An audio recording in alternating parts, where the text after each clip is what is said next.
Yeah. Welcome to the live broadcast. Everybody's this weekend is talking about playing the Diablo 4 beta. Really? That's the hotness. I'm gonna look it up right now. Diablo. Did you play the other Diablo? Did you play Diablo 2 or 3? I played Diablo, the original Diablo. I never played I haven't played any other Diablo. Well, what it sounds like the hard decision is because the new Zelda game comes out this weekend too. Yep, got that sucker going. So the question is, do you want to do this timed beta test for Diablo 4 or play Zelda? Are they still doing the same like 3/4 view? Is that has that kept throughout all the as far as I'm Diablos? Aware, yeah, that has never changed. It does look like it, man. This looks pretty decadent. Diablo 3 was fun. And I didn't play it. So I didn't play Diablo 3 when it first came out, and it had a bunch of weird stuff in it. It had a real money auction house. Because there's random drops. You could get like a legendary drop and be like, I'm going to go sell this in the real money auction house. And then people would go buy it. Holy shit. Eventually, by the time I played the game, they had gotten rid of that, and they had changed the drop rates on things, so it wasn't like, so it was fun to play. As a single-player game. It wasn't like this weird thing. I don't know. That was a dumb idea. I do like the Diablo theme, and, it's like very fantasy, right? It's fun. I thought the original one was great. That was the only one I played, I think. But I loved it. I thought it was fantastic. Are you playing the new Breath of the Wild? Yeah, so all right, so I pre-ordered it. Did I tell you about this? I pre-ordered it because Nintendo had a thing going where if you pre-ordered Tears of the Kingdom or whatever it's called, you got $30 off another select Nintendo title. Okay. Like $30, not 30%, like $30. And I was like, okay. All right. And I really wanted to get Advance Wars. Did you ever play Advance Wars? No. I don't Back on the Game Boy Advance? I love it. Real-time strategy. Really fun. But they re-released the first and second one on the Switch just recently. And so the $30 it's real coupon, time? Real time, yeah. Is it like these squares? No, not. Is it real time? How do I? It's turn-based. It's turn-based. I was like, this doesn't look. Yeah, no, like it's turn-based. Okay. No, it's turn-based. Yeah, like Final Fantasy Tactics. It's kind of like that. Okay. So anyway, so they had that $30 off worked for Advance Wars. I was like, fuck yeah. So I just pre-ordered Tears of the Dragon. Or whatever the fuck it's called. So I do have that ready. But I have not finished Breath of the Wild. Me either. So I stopped for 6 years. It didn't grab you? Suck me in. I played quite a bit of it. Yeah. I think I just found the only time I was sitting down and playing a game. I don't know. I don't remember why I didn't. I played it for 50 hours or so. And then I moved. I moved into my condo, and I just, it just kind of stopped me in my tracks. And then I kind of didn't play at all. But since the new one's coming out, I'm kind of like, you know what? Maybe I'll go back and see if I can get back into it. So I'm doing that. So I'm playing Breath of the Wild again. Hell with it. Just play the new one. Yeah, maybe I'll just play the new one. I don't know. We'll see. All right. Should we get started? Let's do it. Okay, here we go. Hello, adventurers, and welcome to another episode of Session Zero, a podcast tailored for beginner DMs by two beginner DMs. I'm Ben, along with my friend Ryan, and we're going to take you on a journey on us trying to learn how to run tabletop RPGs. So, how the hell do you do that? I don't know how to do it, man. I don't. Why do every time I sit down to run the game? First of all, I'm nervous. Yeah, right. Panic and sets in. Second of all, I have no idea what I'm doing. So that's exactly what happened. So for the longest time, I think I've talked about it before, but for the longest time, I was like, RPG, I don't know. I want to do it. People have told me over the years, I think you'd be a really good game master. I'm like, cool. You'd be a really good I don't know what the hell that even means. Yeah. So I'm like, what the hell does that even mean? So I bought these books and I'm looking and I'm like, I don't know the first thing about this. And so what people told me is they're like, just play in a game and watch and learn and see how the GM does it. Right. So I played in one. It was like a one-shot D&D years ago, and the guy was doing stuff, and I was like, I still don't know what the hell's going on. I have no idea. And so when it came time to do the Tiny Dungeon campaign with my family, I just was like, I'm going to kind of read a little bit of the rule set and just make everything up. And I kind of feel like that's what the GM role is. You just kind of make shit up and see what sticks. There's always like the thing of like I heard a story one time. I think it was on a YouTube video. Somebody was like had a longtime DM, and their friend was like, "Oh, can I just like I'm not playing. Can I sit back and just see what you're doing?" And at the end of the session, audit they're like, the class. That's all you're. That's all. There's nothing back here. There's nothing behind the screen. It's just a bunch of dice. Like there's nothing here. What are you preparing, man? Yeah. Man. Speaking of preparing, somehow you guys have managed, I say you guys, this was 100% me, have sucked me into running another game. How did this happen? Well, you and me have talked for a long time. Like, okay, we're starting this journey where you're DMing Dungeons and Dragons. I'm GMing a littler, minuscular one. And our paths kind of like are doing this. We're like telling each other every week, like, oh man, look what awesome stuff happened. Every time you tell me what happened, I'm like, I just want to fucking play in your game. That's all I want to do. I want to come over and be a fly on the wall, at least, and just watch it. And then you say the same thing to me when I tell you. So finally we were like, why don't we just do one together? Let's just do one together. And it's so funny, that conversation was happening like in several different places because all the guys who used to be in my Monday night game group, 2 of the guys moved away. They came back when we had this big LAN party. This was a couple of months ago. And Ken was there, and Evan and Gage, who had moved away, were there. And the 3 of them were like, hey, what if we could like somehow play D&D? Like, I don't know how. And I know I was talking to Evan, and I was like, I'd run a game for you guys if you want. But it's one of those things that, like, nobody took the leap, right? Yeah. And then finally, I was just like, you guys want to play a game? Like, I'll run it. I'll do it. So here we go. And you're doing it, man. So we played our first session. It was session 0.5. Right? We had our characters all created before the session, so it wasn't like a true session 0. But it also wasn't really session 1, right? Because we were just you were kind of like showing me and Ken the ropes of Roll20 and the D&D kind of system on more of a grander scale.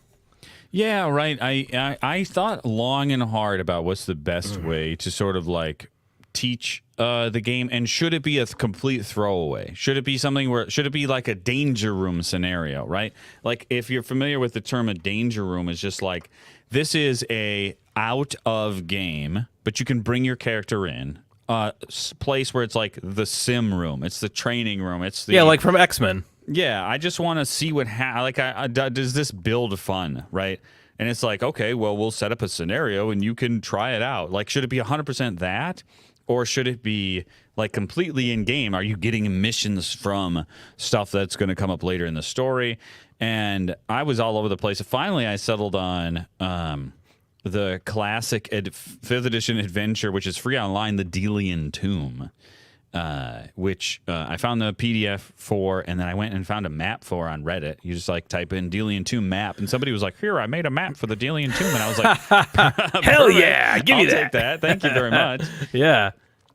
So how did it go? How do you think it went as a learning experience? All right, so let me tell you what I was expecting versus what happened. What I was expecting was, here's the ropes.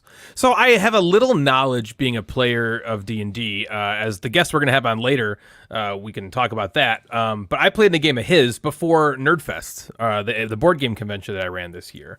And so I kind of had a little bit of the ropes down, so I kind of felt like, okay, but I was rusty because it's been months and months since I've played D&D actual. So I kind of assumed that it was just going to be you guys, meaning you and Gage and Phil, kind of telling me and Ken, here's what you can do, here's how you can do it, here's an example, I'm going to show you how this works. But it wasn't that. What it was this little tiny mini adventure as a way of like, we're just going to play. Ben said to us right before we started, he's like, you know what we're going to do? We're just going to play. Here we go. We're going in. I'm throwing you in, and we're going to do this.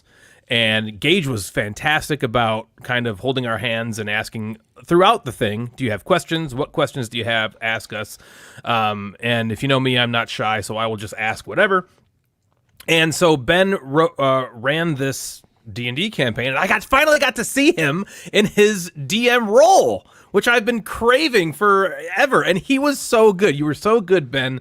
And I really learned a lot about my own complete and utter flaws in my own game. Before I get to that, though, I'll just say a little bit about how the scenario was.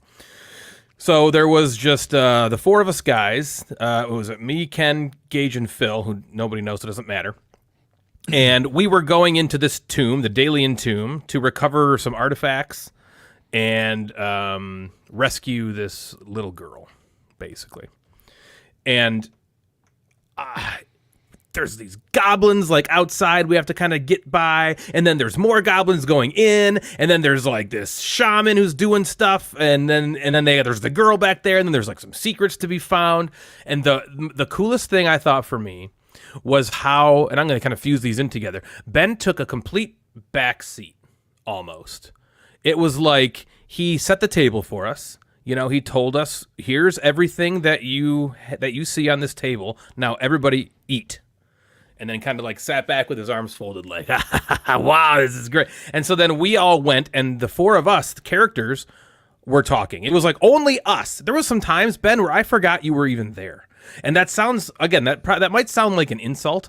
I thought it was fantastic because just at the moment where I forgot you were there, I was only in the world you had shown us. And I was with these guys figuring out how are we going to get in and what makes the most sense. I'm playing a changeling wizard spy. So I can transform into other life forms, but I'm also a wizard, but not a typical wizard, and I'm a spy, so I want to be, you know, like kind of like sneaky and stuff.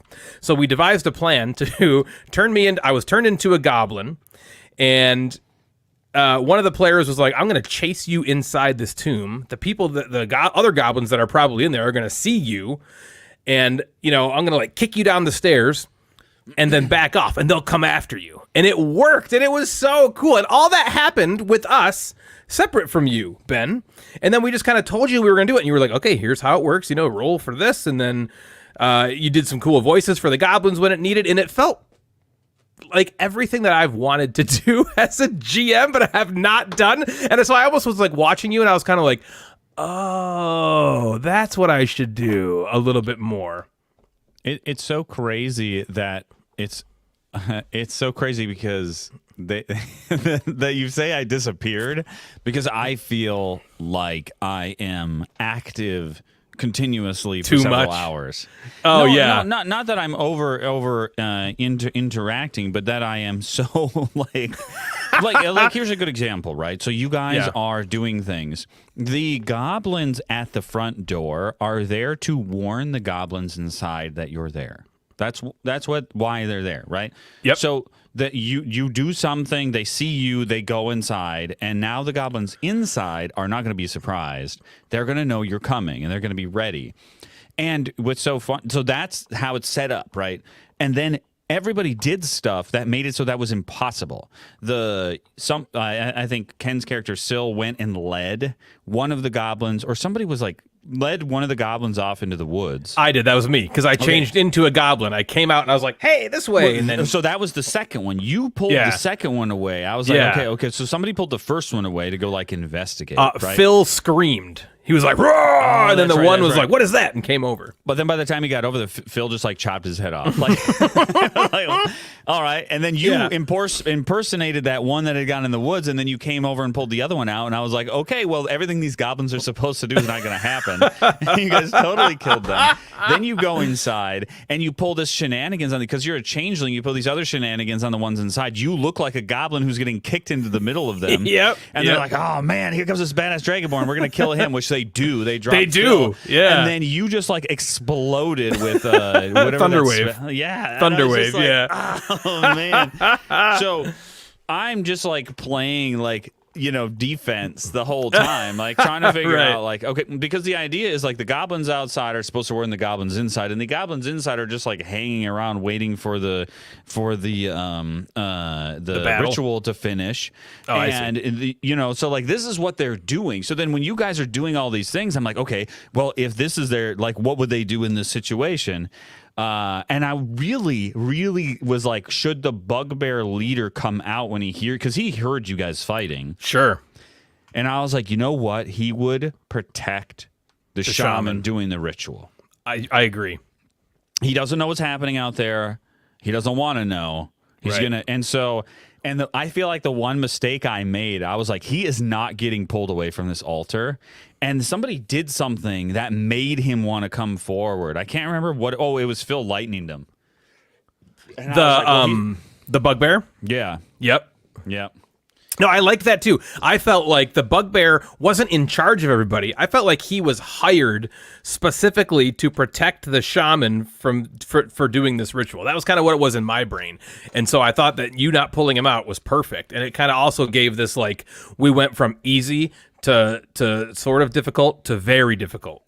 Instead of having him run in and I don't know. I liked the way that you ran that. I thought it was really good. So overall I thought it was so fun. To me it didn't feel like this is just a little first scenario. If we played that kind of thing every single week, I would be over the moon happy and I would love it. I thought you did a very, very good job. That is great to hear. Well, and the fun thing is, like, you guys, that I did kind of roll it into the story. You guys were sent there by the Golden Vault, which is the faction that Phil works for, to recover Delis's sword. And Phil has returned Delis's sword to the Golden Vault, and his reward is a magic item, which he selected a belt of, like, what is it? It's like of dwarven something. Okay. Anyway, it gives you, like, plus to your constitution, but there's a 50% chance every day that you grow a beard. But the joke is that it's a bracelet for you guys. So as a belt, it only fits Syl, who's a fairy. And, and so he's gonna give it to her. Oh, that's funny. So she might grow a beard. She might grow a beard if she wears it. Oh, that's really funny. I'm glad you told me that because I want to write that in the session. Well, you'll have to talk to Phil. He's in charge of the Golden Vault stuff, so we'll have to see what he's doing. Yeah, for sure. I'll do that. I like.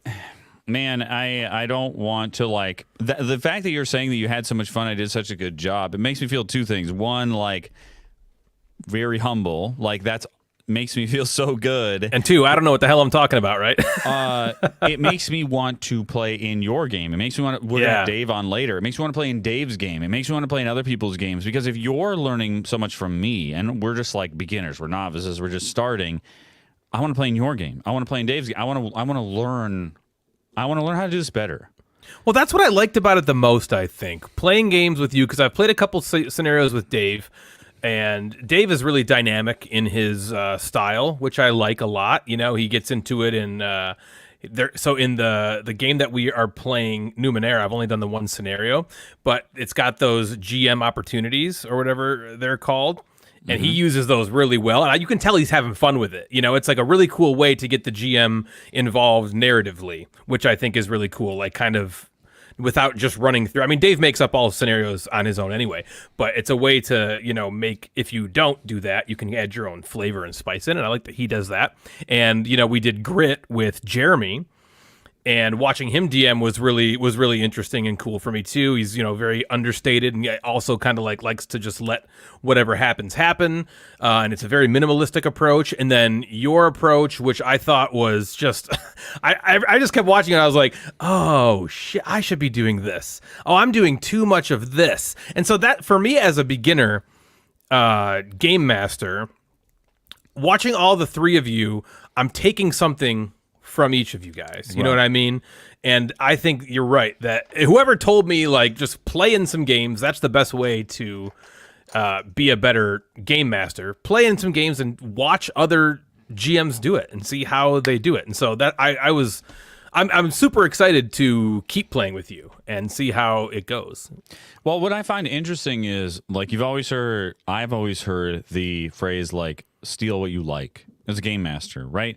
Because a lot of times the stories unfold slowly over time. You know, you're playing week after week. And so if you just, like, straight up steal some book you like, some show you like, some story you like. Obviously, you change the names, you change the setting, whatever. But you're like, I like how this story played out, and I'm gonna plop it in my game. That's the advice I've always heard. But honestly, what I'm finding is that goes for like GM styles. Steal what you like, play in somebody else's game, and then when you see them do something cool, be like, I'm just gonna do that in my game because that's cool. I'm gonna 100% just steal that because that's awesome. Right. What's up, Joe? What's up, Joe? Joe jumped on. Hey, Joe.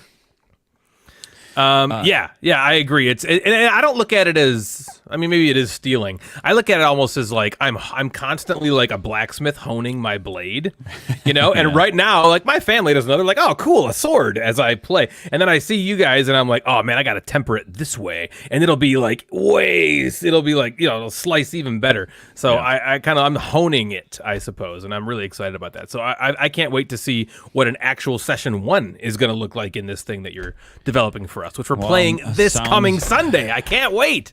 Now I have a lot to live up to. I have to live up to myself, apparently. Just keep doing what you're doing.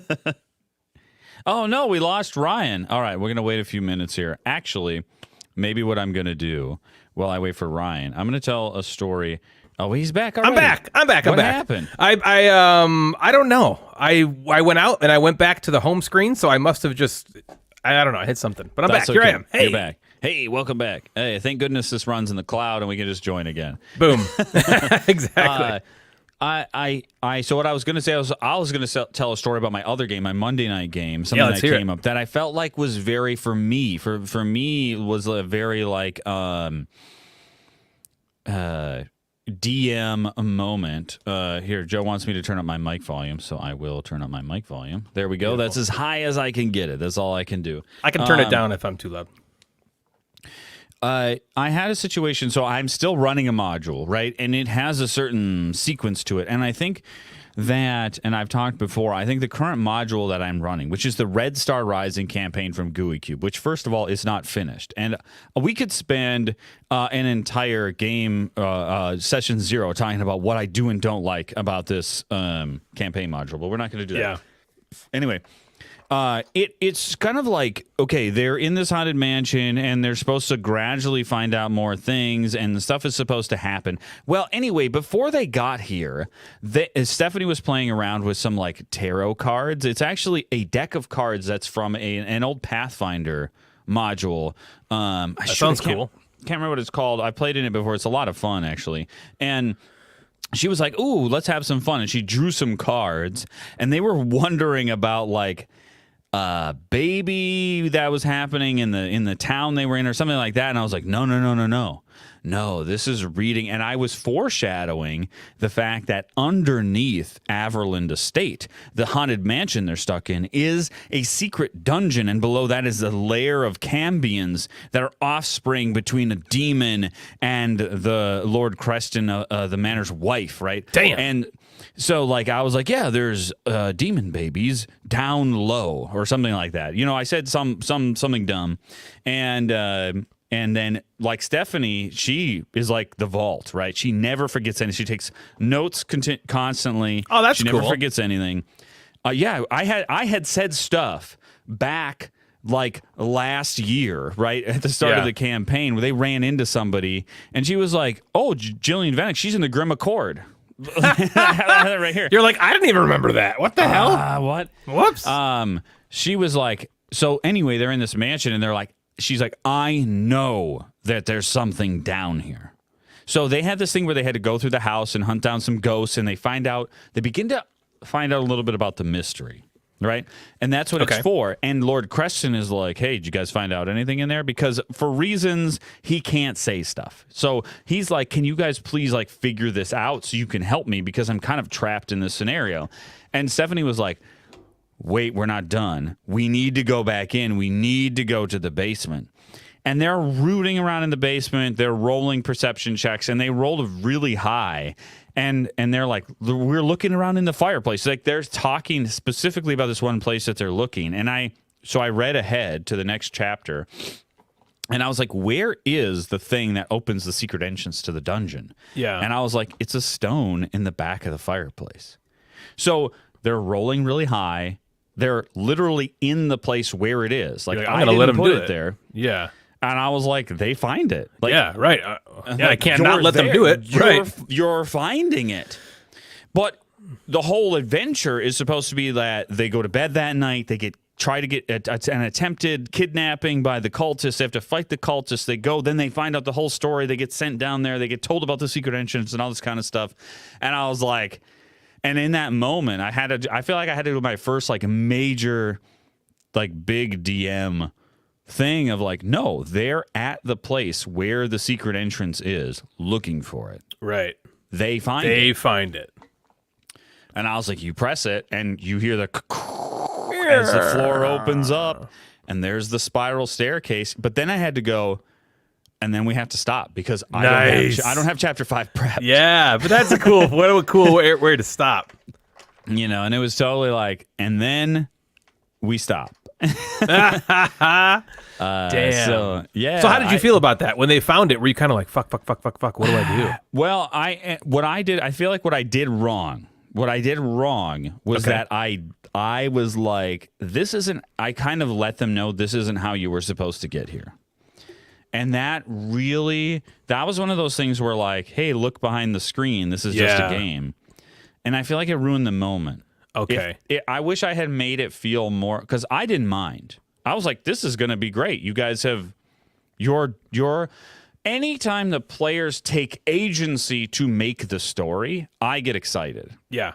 Right? You're going down here before you're supposed to. So what's it like down there? What would it have been like? So if I read ahead, right, and they're supposed to go down there in a day or two, what would it be like if they went down there a day or two before that? Right. Are they not prepared? Are they not prepared? It's too strong? What's different down there? Is it in a different, it's in a different, is there's state more of affairs? Yeah. There's different stuff going. What's happening upstairs? What do they do with there are prisoners down there that they can rescue, and normally they could rescue them and send them back upstairs because they've taken care of the upstairs. It's totally fine. So you're saying you told them you weren't supposed to find that. Oh man, that's funny that you found that, and you think that took them out of that dissuspended that suspense of disbelief. They were kind of like, oh man, darn, we thought we were on this really cool moment, and you think that you ruined that by saying, well, you weren't supposed to find that in the first place. Yeah, I think a little bit of like, I do think that's how it came across. Because I think I intended it to be like, hey, guess what? You did this out of order. You made the story change. You are doing stuff that is changing the story from the book. Yeah. And while I may have intended it that way, I think the way I can't help but have it come across as, oh, you've broken my game and now I need to figure out what to do. And I just feel like that just sort of like pops the bubble of like, whoa, look what we found. Look what we found. I don't want them to know whether it is a part of chapter 4 or chapter 5. Yeah, I don't want them to. But the problem was if they're like, we go down there, I had to be like, I don't have it prepared yet, man. I don't have any of the chapter 5 maps prepared. I wonder what you would do. Maybe we can, when Dave comes on later, we can ask him how he would handle something like this. Because he's got a lot of experience, especially as a dungeon master. So I wonder what he would have done if he probably would have just made some shit up. I wonder, because I know that he doesn't typically run from modules. I think and he can correct me if I'm wrong when he comes on. I'm pretty sure he makes it all up himself. Yeah. I don't know if he's always done that though. So maybe there's a reason, that we can talk to him about. But so overall, what'd you think of the night? Of that game night? Yeah. I thought that one was fine. I thought the trek through the house fighting the ghosts, I was having trouble keeping the excitement levels up. Is it fun hunting down these ghosts and finding out stuff? I hope it was. Okay, I hope it didn't seem like they were just... But definitely the next game session where they had to go downstairs, I had time to really think about it. Yeah. What is it like down here? The first the bad guys. Yeah, the first, they go into this, they went from the basement to the dungeon, the secret dungeon. And there's a necromancer down there. And watch out for him because he's freaking super high level. Yeah. They bunny hopped to a higher level part of the campaign after an entire adventuring day. They had almost no spell slots. They were low on health. And here they are, like, we're just going to check out this next level. I was like, fine by me, but you guys are freaking exhausted. You're going to get screwed. And down there is like, they're level 4. And down there is a necromancer who has 4th level spell slots. So that makes him what? A freaking like 8th level or 10th level spellcaster. He could cast counterspell. Like they were like, oh, we cast silence on him, and I was like, counterspell. like no, you don't get to. What does that mean? What does that mean? It just stopped. Like a counterspell is you take as a reaction, so not on your turn in reaction to somebody, and you essentially nullify their spell. Counterspell is a 3rd level spell, so if it's 3rd level and below, it automatically succeeds. If it's a high spell higher than that, you have to either cast it as a higher level spell slot, or you have to make a check. And so they're casting like 1st level spells, right? And they're only 4th level. They have like some 2nd level spells. It's just like counterspell. Oh man! All right. Well, I have a question for you then. Okay. What session is this of this campaign? What session did you just get through? Boy, I don't know. Ballpark it. Are you 10 in? If I had to guess, we did about 5 per chapter. We just maybe session 20. Oh, okay. So you're at spot session. Wow, damn, it's been 20. Holy crap. Okay. So my question to you is, since this is a show about the beginner DM and his experiences, her experiences, what do you think at session 20, and I'm putting you on the spot now, how have you improved? I would say in exactly the way that you complimented me on. I wish I would have started the game better at understanding that I don't necessarily have to make things happen. I just have to set up the world and allow the players to make the story happen. And I wish I would have started that way more, so they could feel like it's theirs. Do you think that's a skill you've honed, or was it a realization you came to? So watching you do it, I was kind of like, that's going to take practice for me. So what I do with my family, and I don't want to derail this because I'm asking you the question. No, go ahead. What I do with my family when I play is I call myself the storyteller. And it's not on rails, but it kind of is. I do what Dave does, and I create the entire thing in my head. I'm not going off a module. I'm just creating it all. And so I have plot points that have to happen in my story. And I lead them to them, basically. I give them what I felt like was I was giving them a ton of agency on how they got there, but really I was making it happen. But then when I played with you, I was like, oh no, I'm way too involved. I'm too involved. I'm making it too much about me. Yeah, but you're playing with your kids, and having played with kids, if you set up a sandbox for RPGs, they don't necessarily know how to play with it. For sure. So with them, I think it works great. But I'm going to play with some adults sooner than later, and I'm just wondering, how much of this do I feel like I need to practice that skill the most. So anyway, I'll let you continue. How you think that's the main way you've improved? Well, what I have found makes me better at improving against what the players are doing is not necessarily thinking about what should happen and what should happen next, but thinking about why the bad guys are here. If I understand their motivation, then I would know how they would respond to your actions, right? For sure. So, sorry, I don't mean to put this on the screen. Here's a comment from Joe. Yeah, he says, I think you had the right mindset after you told the party that you weren't supposed to find the hidden passage yet. Just jot that down in your notes and do a debrief at the end of the campaign. I've done that a couple times as a GM, and it's fun to say, hey, remember when? Afterward. Yeah, Joe has a lot of D&D experience as well. He's been playing since high school and before. And he's in his 40s now like me, so he's an old man now. So he's got a lot of experience. I'm sorry, keep going. No, I was just saying, so if I think about prep time, I spend less of it trying to memorize what's supposed to happen and more of it spending time on like, why are these people here? What are they doing? What are they trying to get at? So that when the players undoubtedly make decisions that lead the story in a different direction, I would know how the world would respond because I understand what the world wants. That is I think the biggest thing that I changed. Okay. Interesting. I don't have anything to say yet because I've only done it the exact same way every time. However, now that I've been playing with you and with Dave and with Jeremy, I do have things. And that's the number one thing I think that I want to fix because I do think it's a problem. Or I think if it goes unchecked, it will be a problem, especially when I play with adults, is that I think I might be too involved. So in that spirit of things, if you don't mind, Ben, I have something I kind of want to share. Absolutely. Go for it.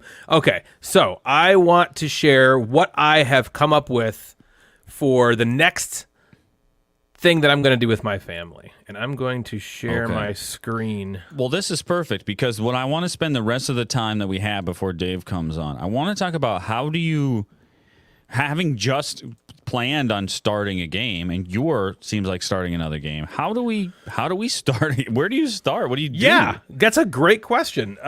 So here's the thing. So I found this software. It's called Incarnate. Inkarnate. Incarnate, right? Okay.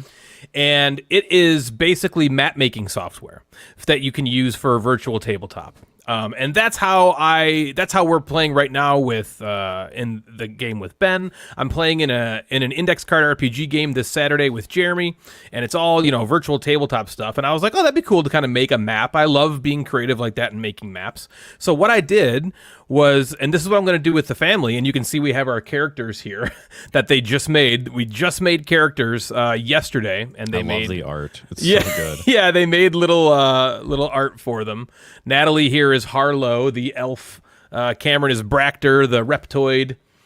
Lexi is Pixie, she's a fairy, and then Scarlet is Yamika, a gerblin. She's a little tiny gerblin. The funny thing is, Scarlet is this little gerblin warrior, so she's our tank, and she's like 3 feet tall, and she has like this huge, crazy, like battle axe and armor and stuff, and it's just really funny. But so my plan was, so I made this map. I'm gonna drop them in here, and what I want to do, and this maybe has been done before, I don't know, but I thought of this idea to do a one shot on one map. So the entire scenario exists on this one map only, and I'm just gonna kind of reveal it to them as we play. So the idea is they start here off, their boat kind of like breaks down and they land ashore. Okay, there's another boat here, but they don't really know what to do with that yet. And so the idea is they're going to search around, and if they do, they will come over here and find some other gerblins kind of walking this path, okay? Bad guy gerblins? Bad guy gerblins, yeah. And so since Scarlet, Yamika here, is a gerblin herself, maybe she tries to talk to them and make them not hostile, but if they are hostile, maybe they'll fight them. If they keep going, they'll come to this other area here where there's another gerblin guarding some treasure chests, okay, that might have some things in them.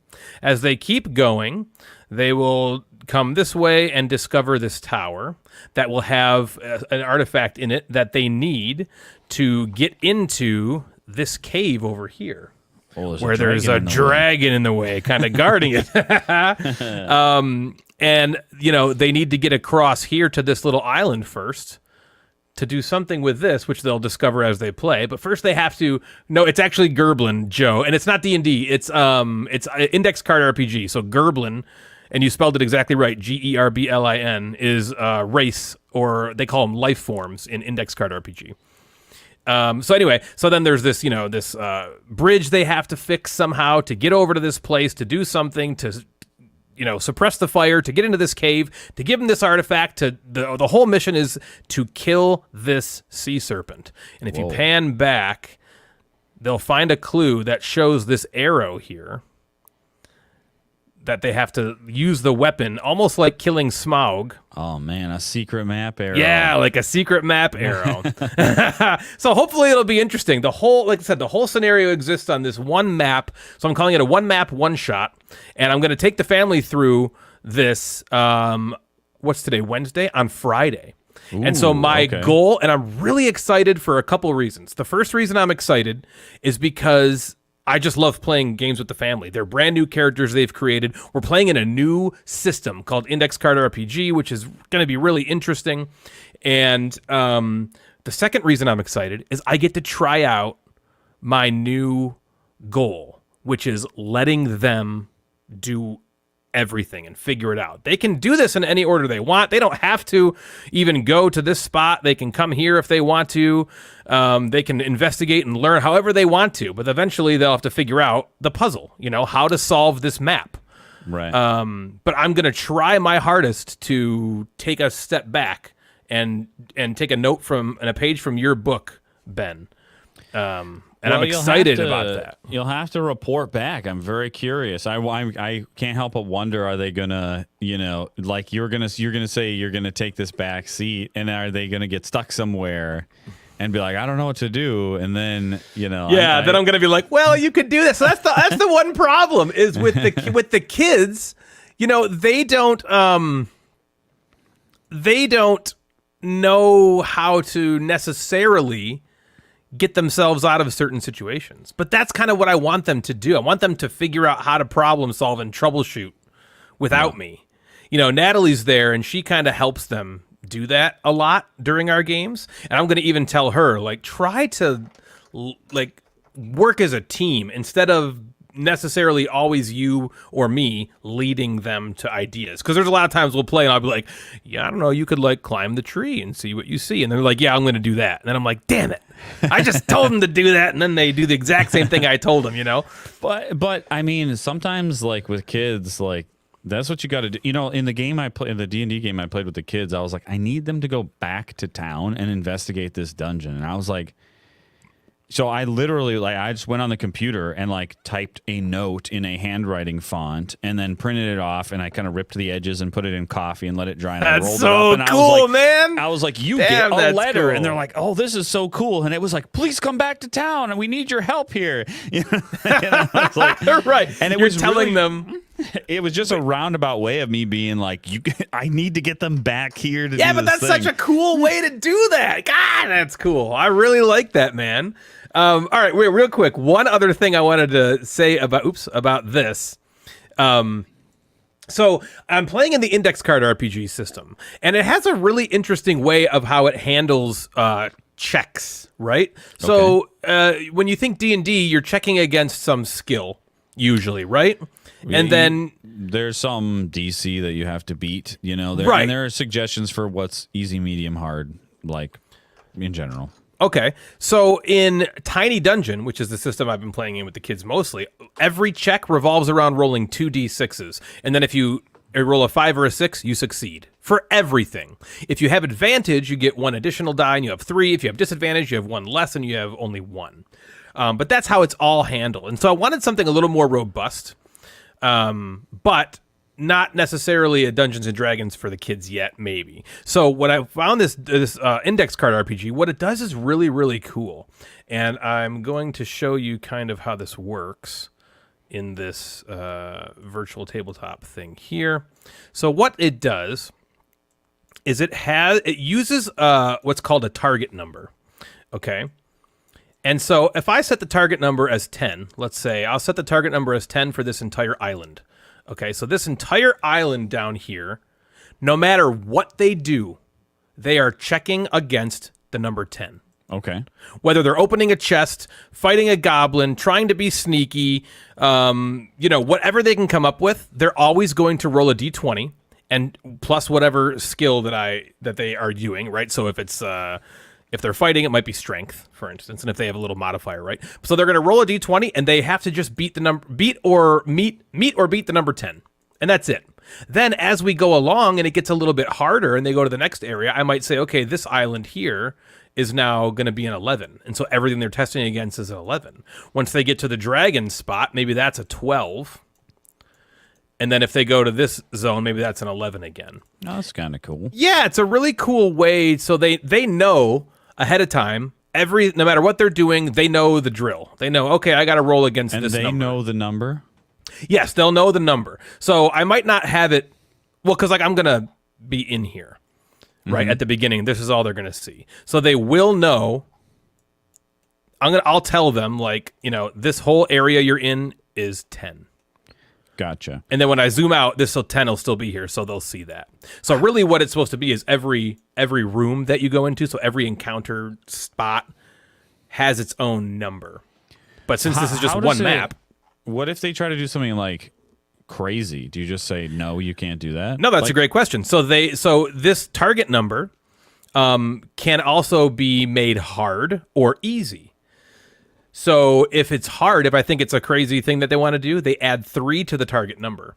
And if it's something easy to do, then I would subtract 3 from the target number. Okay. And something cool with ICRPG that I think is good for kids, that is just also in the rules.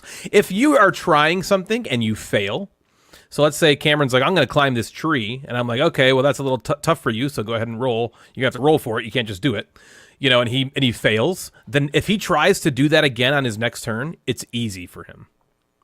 So when you fail the first time, the next time you try to do something, it becomes easy, which I think is a really cool way to encourage trying again and also saving your feelings from, nobody wants to just kind of constantly roll 4s and 5s all game and not get anywhere. So it is kind of the thing, though, where if they're like, we're going to try to convince all the Gerblins to join us and be our friends, you can just be like, oh, well, you don't even get to roll against that. They don't.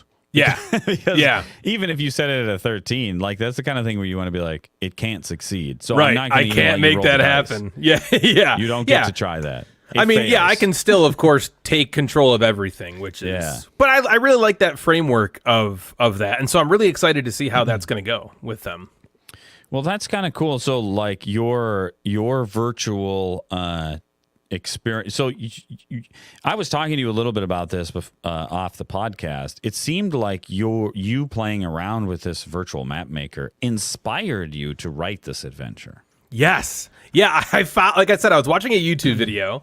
It was about this guy who was so you sent me a picture, Ben, of your D&D session where the guy at the house, actually Ryan Quinn, who was on episode 1, he put a TV on top of his table, like laying down flat, and then you had the virtual tabletop on that TV, and you just played on that. And I was like, that sounds awesome. And so I Googled, or I YouTubed that, and I found a video where some guy inset a TV into his table. Like cut away a hole in his table, inset a TV, put some glass over top of it. And then as the commercial break of that, he was like, I use Incarnate to make all my maps. And he was showing the maps on the VTT. And I was like, oh, that's cool. And he was like, it's free to join. You can pay, but even the money you pay is very minimal. It's like $25 a year. If you want to do it. And I was like, man, I would love to do that and make my own maps rather than sift through a bunch of maps that may or may not be good. I could just make my own because I just had fun with it. So I did that. I told you, I was like, hey, I got this new thing. I'm going to test it out and I'll let you know how cool it is. And so, I was just sending Ben. I just made this map. I sent it all to Ben. And then throughout the day, I just was like, what if I make this an adventure? And I just kept kind of honing it and defining it, and then it became this.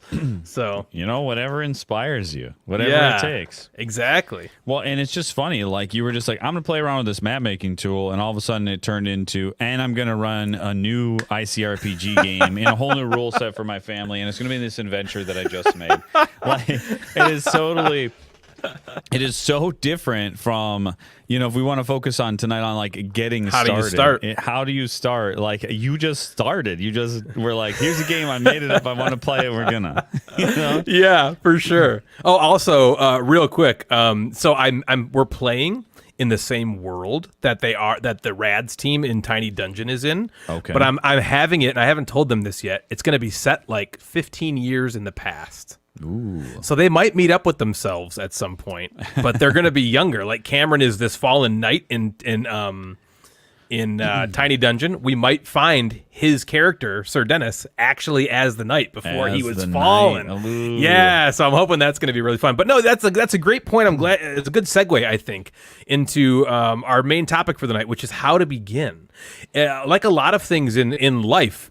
There's a million reasons not to do something and a million reasons to be scared. And I have found that the best way to start is to just start. That's what I found Right. with my because I'm a little different. I have my family who's going to love me no matter how much I fail, and so the pressure is a little bit lessened for me. So maybe take this with a grain of salt. But what I did is I was just like, you know what, screw it. I'm just going to make a story and I'm going to take them through it however I think I want to, and I'll use this system as a framework. And that's kind of how I did it. Ben has a very different approach. What has your approach been, Ben? Well, I mean, in some ways it was the same because we've been talking about this forever. Let's play this game. Let's play this game. Let's play this game. And finally I was like, well, obviously I want to do it. So let me ask if they want to. And I asked, I sent texts out, and I got responses so fast. You did? Of people being like, yes. Hell okay, yeah. I guess we're going to play. Well, because it was your board game group, really. Yeah. But they were all RPG players, too. You guys have all played together at, some time or another, right? Yeah, exactly. Other than like Ken being on our other podcast has just always been like, oh, I would like to play. Like, it would be fun for me to. And my first, like, let's say as an adult D&D experience was Ken being the dungeon master running the 4th edition beginner red box at his like condo with his brother and sister. It was me and his brother and sister, I think, and Ken was running a game for us, and I had so much fun. It has always made me want to be like, no, like, we got to get Ken back. He needs to play. Oh yeah, Justin's on here. His tabletop, but you guys, the Thursday night they're playing Frosthaven. I don't know what the last D&D game or RPG game you guys played was. Maybe Starfinder or something like that. Anyway, we're trying to hold it together over here. Yeah, but I feel like you have taken a different approach to me where I find great joy in doing all of the world building and storytelling and everything that goes into it myself. That is the most, making the maps, making the world, that is maybe the most fun part of it for me. And I feel like you've taken a very different approach, which I'm very jealous of, because I kind of wish I had the patience to go through all the materials like you. I'm not a creative person, right? I like to paint minis instead of painting a painting. I like to run pre-written adventure modules instead of making up a world for myself or running somebody else's world. What I like to do, though, is craft a story from multiple different adventures. Like, what I like to do is read, and be like, okay, 10% of what I just read is going to work in my game. And so we're going to put this here and put this here, put this here. And one thing I heard, so if you're going to get started, like if you had an experienced group, you have a group that's played together and you want to go another game and you want to run a game, a lot of times, at least what I'm starting to experience is I will have a number of adventures that I would like to run. Whether they're books I've bought or ideas I've had or whatever, like without a doubt in my mind, there's going to be like, I could do this, I could do this, I could do this. I'm going to have fun running any one of these things. And what I think would be fun would be to like give the players a choice, like 4 or 5 choices, like a title, 1 sentence, and maybe like this one is like in a city with less fighting and more like political stuff with factions. This one is classic D&D fantasy in the wilderness fighting goblins and invading crypts. Yeah. This one is you're going into space and you're fighting on pirate ships or something like that. And then being like, which one do you guys want to do? Where that changed for this time, where I was like, okay, do you guys want to play an RPG? And everybody was like, yes. And I was getting ready to be like, and what kind of game do you want to run? I stopped and I went, you know what? I really want to run Waterdeep Dragon Heist. I just do. And so I didn't put it out there. And I think I felt okay not giving you guys an option because you're new to D&D, Ken's new to D&D, and you weren't necessarily going to have the context to be like, I want to play this kind of Dungeons and Dragons. Yeah, I have no idea. Right. And so because even if I laid out choices for you, you weren't necessarily going to even know enough about the game to know what kind of game you would want to play. I kind of rolled back my plan and just said, I'm going to run the one I want. Yep. But luckily, Waterdeep Dragon Heist is only 5 levels. So And what my plan is when we get towards the end of Waterdeep Dragon Heist, to be like, okay, if we want to keep going, do you guys want to? And I'm going to send you your options. This, or this. What do you guys want to do? And as we get towards the end, then I'll begin to, like, that will creep into the story. You know, once the choice is made, it'll mesh and merge into the next thing. But I want you guys to be like, what about what we've done so far is fun? What parts of what we've done so far do you like? And what do you want to keep doing? And then you'll get to choose so that I'm running the game you guys want to play in. That's cool. That's kind of the plan. I cannot wait to see where it goes. I'm very, very excited. Now, one of the other things I had to decide is we're playing online. What VTT are we going to use? We're going to use a VTT. I mean, we could not use a VTT. We could play just Theater of the Mind. We could just get on Discord and play Theater of the Mind. We could, I could share like Google Sheets with you guys and be like, I just paint a picture and be like, here you are, and like here's your, you know. I've seen people where they use or whatever Google Slides or whatever like Google's PowerPoint thing is. I've seen people where they use Google Sheets though, and they make everything square, and then they be like, you type in your name into the square that you're in, and we're all in the. That sounds crazy. I don't want to do that. No, that sounds like nonsense. So I love what you've done. Okay. Roll20 is perfect. Oh yeah, I love it. Can I tell you why? I don't mean to keep interrupting you. Yeah, no, go ahead. Go ahead. The reason I love Roll20, being a new player, is because there's all the resources that I could ever want are in there. I can pull up my character sheet at a drop. I don't have to have it in front of me necessarily. I can pull it up there. I can look at all the feats I want. I can look at I can look at every resource that is available for Dungeons and Dragons that I might need to use in this thing, and it's right at my fingertips, and it makes me feel a lot, I don't know, safer or something. You know what I mean? More, like, okay, this isn't so bad. If I need something, I can just go check it out in the compendium. Right? Yeah. Well, and Justin says here in the chat that they used Fantasy Grounds, and when Quinn was running our game, when we went into pandemic mode and we switched to online, he used Fantasy Grounds. And that was the first place I looked. But the thing, like you said, Fantasy Grounds can do too much. It has the capability to be programmed to be almost completely automated. And because of that, it's almost too feature rich. And I didn't want to set any of that up or learn how to do any of that. You have to have like all the files in a certain place on your computer. And then you have to have everything like programmed. You have to go. You go buy the modules and you can put them in, and you can run them. And I was just like, okay. Let me just okay.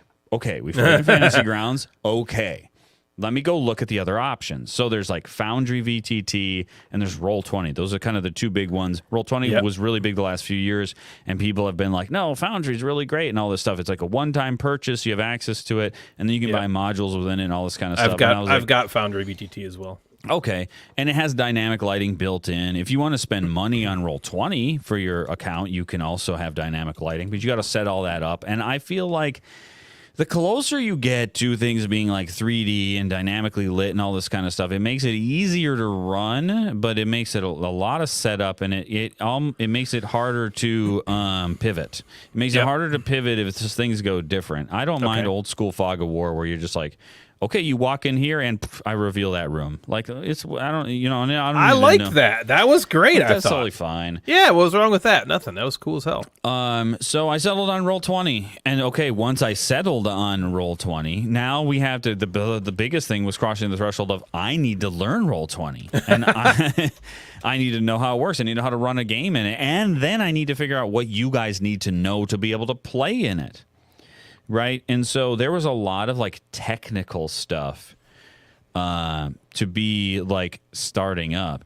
And Justin's making a good point here. It's hard to keep people engaged because you can't tell what people are doing. The other thing I find with online, in my experience playing online, is that it's really difficult for more than one person to talk at a time. It's hard to interrupt people. It's hard to have cross-table conversations. It's really difficult. So you have to sort of like take turns a little bit. And what I'll have to just hope is that the game is entertaining enough that people are having fun, even if maybe they're doing something else when it's not their turn. If they go to bed that night, or if we talk to them later, or if we play a few times and talk, and they're like, I'm having a blast. That's all you can really ask for when you're playing online. Speaking from my experience of the limited amount of VTT I've played, when we played in the game with you that you made for us on Sunday, I was so amped up. I wrote like a 10-page account of what happened. It was really good. Just because I was so excited, you know what I mean? So I see what you're saying. It would definitely benefit being in person. Probably better for cross table talk and a lot. You probably lose something there. I can definitely understand that. But personally, I had a blast. Ken obviously had a blast. I thought he was so into it and really excited and coming up with some really cool ideas. And Gage and Phil it all seemed to be great. We all seemed to have a great time. But speaking of running a game, Ben, and how to start, should we bring in the expert to teach us? Look, let's get to my favorite part of the show, when we can finally take a back seat and actually listen to somebody tell us how we're supposed to be doing this. I want to learn. I totally agree. Teach me. So what we're going to do is we are going to bring on, I used the word venerable to describe him at one point. He did not like that because apparently that talks about age and stuff. And what I'm going to say, then it's perfect. No, so we are going to bring on the man, the myth, the legend, to use that trope. His name is Dave McCown himself. Welcome to Session Zero, Dave. How's it going, man? Welcome to the show. Hi, hello. Hi, thanks for having me. Heck yeah, dude. Okay, people out there that don't know who you are, can you tell us your experience? What is your experience with RPGs? How did you first get into them? And what drew you in?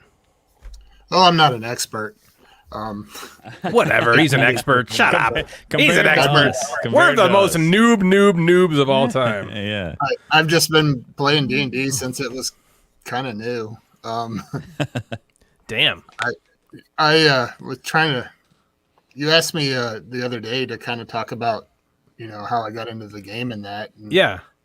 I got interested in fantasy through Star Wars. Actually, I'm of the generation where I saw it in the theaters, right? Damn. And, the first one, of course. And then I read Lord of the Rings when I was 10 or 11, and it was sometime after that I got into D&D. And I am to notice that my first edition AD&D Player's Handbook is dated 1983 because it was a gift. Yeah. But I think I had been playing the Red Box for a year or so before that. So I remember, when D&D was still new, and you've all come at it from, I think I've talked to Ryan, and I know you've come into gaming from being a video gamer. And yep. D&D kind of spurred video games, really. I mean, sure. The whole idea of role-playing came from D&D and stuff. Right. So I have a completely different perspective on these things. I used to describe D&D to people once video games became popular as what a dungeon master was, like the computer in a video. I used to use that, and I don't have to do that anymore because now most people understand what video games are. Yeah. So I played D&D, and I think it was the neighbor kid that lived right next door to me, where they got a red box or something, and I was a little bit younger, and I think they're like, we need somebody to run this game for us, and they're like, David, you can do it. And I was kind of conscripted to be a dungeon master. And did you like it back then, even at first? I was just glad to be included with, some guys that were a little bit older, a year or two. You know how it is. Yeah. Yeah. Back then, a year or two might as well be 10 years. Yeah. Yeah, you're 10 or 11. And 12 and 13. Oh, you're the coolest people in the world to me. It was all, everybody knew the mod. So back then I had the original Red Box, and it came with the module Keep on the Borderlands. And some of you guys may have heard of it, but no, everybody had played it so many times. They knew what monsters were in what part of the dungeon. And they're like, we're going to cave number I, letter I cave, because that's where the Minotaur is. He has the best treasure. And it was, was your first experience as the dungeon master? I think so. Yeah. Yeah, I think so. Wow, that's crazy. But everybody knew the rules. They just, I'm a little sketchy because that was a long time ago. I was thinking on it. I've been playing this game for 40 years. So. Yeah, Yeah, man. Dang. That's awesome, though, dude. So yeah, I mean, I didn't stick with that group for a while because I moved, and I moved in the middle school age, and then I met some new people, and they had like just getting into the game. So then I played in high school, and I was the DM, always was. I made my own world. I was always the kid on the playground that was leading the pretend play. It was always some sort of Star Wars variant in that. But I was always the one making up the stories. And so you've been doing that since the beginning. Then, how is there a reason that you don't follow the modules that come out as closely, and that is it kind of like you're just like me? You just want to be creative and play in your own world? I have done I did them back in the day. Part of it was, I've been accused before of being a lazy dungeon master. And okay. To me, there is a certain amount of work with creating your own adventures, and then there is also a certain amount of work with prepping an adventure. And I find prepping one that's prepared harder because I feel like there's things you can get wrong. I'm like, you're like, what did the author of the module say happened in this part? And when you're doing your own and you forget something, you just make something else up. Right. It's like you have to make sure that you stay on the roller coaster to some degree, or like, why do you have the pre-written module? Or it's imbalanced or something. Yeah. So Dave, how would you handle then that situation we talked about where Ben was at the end of his preparation, and the players are going to like go down into that sub level of the dungeon? What would you have done in that instance? I'm curious. I'm not real sure. I mean, it's hard to second guess another DM, but you could have delayed. Like if you weren't, certainly I've had, everybody's always that writes their own adventures had a party go to that part of the map that isn't done yet. You draw out this really elaborate map, and everything is all to the right side of the dungeon, and then that one tunnel goes off to the left, and of course that's the first What's place. What's that? Right. You're like, why did I draw that there? You can delay. I mean, you could make it to where, they found it, but they didn't have the key, so they have to backtrack, to get the key to it, or some clue, or and it's interesting that you mentioned that, because I did consider like, well, maybe they require Lord Creston's ring to activate this. And I was like, well, actually, there's another layer to the dungeon below where they are, and they need the ring for that. And I was like, I don't want it to do it twice. They have to do it twice. Yeah. So I was like, I guess it opens. I found after many years that most of my decisions are determined by timing logistics. I'll look at the clock and be like, oh, it's like 10:30. We're done. See you next week. Right. Right. And we kind of talked about that a little bit last week, or the last month, last show, is like, how much does out of game stuff affect in game stuff? Because I do the same thing. I look at the time and I'm like, I'm not going to start another combat encounter because we need to be done in 20 minutes. Well, I mean, if you get involved in a big encounter and people say, yeah, let's do it, and then somebody's kid calls and they have to, well, I got to go, that's it. Or all of a sudden, then you're losing a player and then you're having to deal with that. It's just easier just to stop. I mean, that's not a very sexy answer, but that's sometimes just the easiest. But I mean, I think you did good. I mean, we've all said, it's like, oh, hey, the module, the module says you're supposed to do this. And sometimes those modules, I don't know if they're not thoroughly play tested or what, but sometimes they put in a situation where they just say X has to happen or nothing, or this, sorry, I'm shaking. X has to happen or they can't solve the room. And I was playing once several years ago with a friend, and he was running a module. And we were a fairly new group and fairly low level, and the module had this trap. Well, 2 out of the 3 party members got trapped in this room that was slowly filling with water or sand or something. I don't remember. And I was the only. It was a Pathfinder game, if it matters. And I was the only character that could possibly free them. And so the module had said that there was a certain skill number that you had to roll to get it. Well, I was playing a first level wizard, and I don't think I had any spell slots left. And I tried a close approximation to like figure out this puzzle log. It needed like a above 20 roll, right? So you needed the modifiers. I did not have the right stats to do that. I literally rolled a natural 20. Oh, man. I rolled a natural 20. And the GM was like, no, it's not good enough. Oh, and we all died. No, it's not like, good enough. Well, and then we all basically said afterwards that it doesn't matter what the module said. He stuck to what the module said, and the whole game died. Yeah. Yeah, so, right. You know, right. He sacrificed the rule of cool. Well, yeah, it's not even the rule of cool. It's just the rule of fun. You know, it's like nobody wants to, like, oh, sorry, this particular puzzle is unachievable for anybody at this table. And, how epic would that have been? You rolled a nat 20 and it happens. That would have been so cool. Excited. We were all super excited, and then you know, I'm like, yeah, you know, I'm the wizard. I'm like, I got the door open. He's like, oh no, you need a 28. And I'm like, fuck you. Oh yeah, exactly. But you need a 28. He later acknowledged. He's like, I should have let you open it. And I'm like, yeah, you should have. Yeah, you should have. and that's the thing, right? You know, like as a dungeon master, how much are you being a referee? Which means you're just you're like the module is the game, and you're just being the referee of it, or are you actually a storyteller? And I feel like trying to draw that line in the right place is one of the things that that's the thing I'm trying to. That's the art. Yes, that's the thing you're trying to learn. Same. Of like, this is their game, but sometimes you got to be like, oh my god, that's 20, so cool. I want you to do that. Yeah, you know, and everybody would remember that. Not everybody being like, so you rolled in that 20 and we still died. What was the point of it? Yeah, why did I even do it? There are some players that would be okay with that. They're like, you know, that's the way the rules are written. There are certain systems, and there are certain people who are like, you know, hey, that's the way it is. That's the way it happens. But I mean, well, are you Dave? So tell me this: do you play with a DM screen? Do you roll in front of the screen or behind the screen?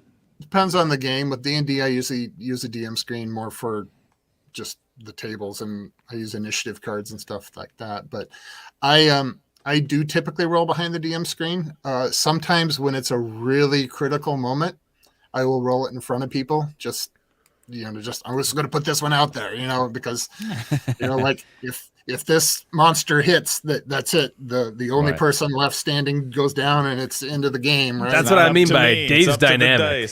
Yeah. I like how dynamic you are, Dave. You kind of.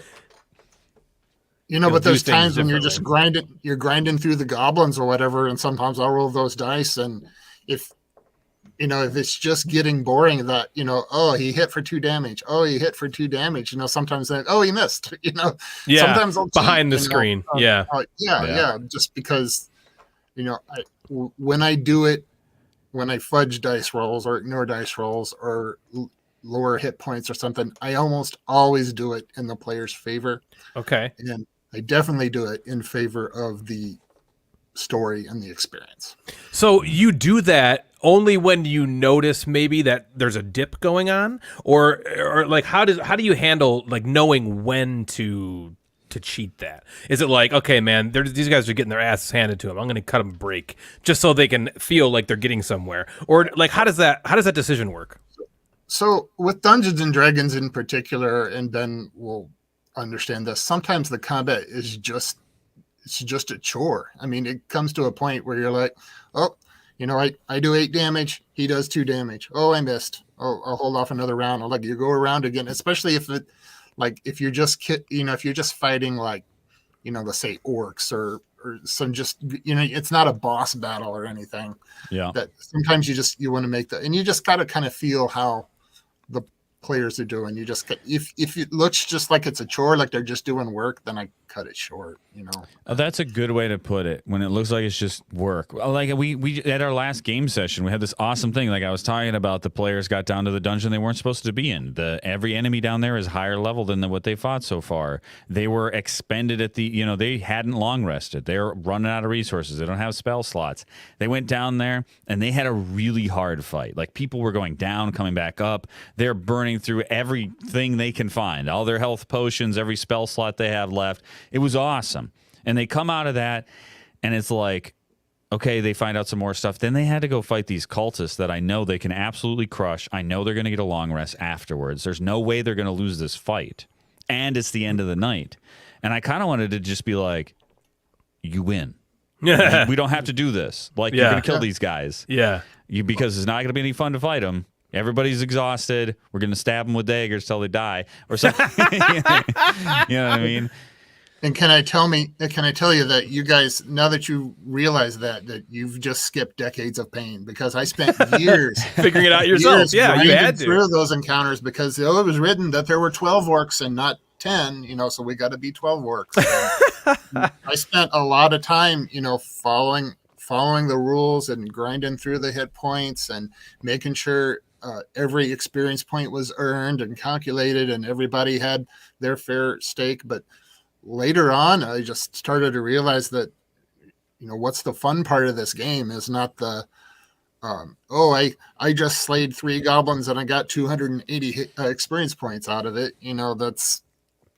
Was it a new system that led you to that realization, Dave? Or was it just playing the same system over and over where you were like, something's got to change? Did you play a new system like, oh man, they're doing it this way, and then you incorporate it? Like, how did that come about?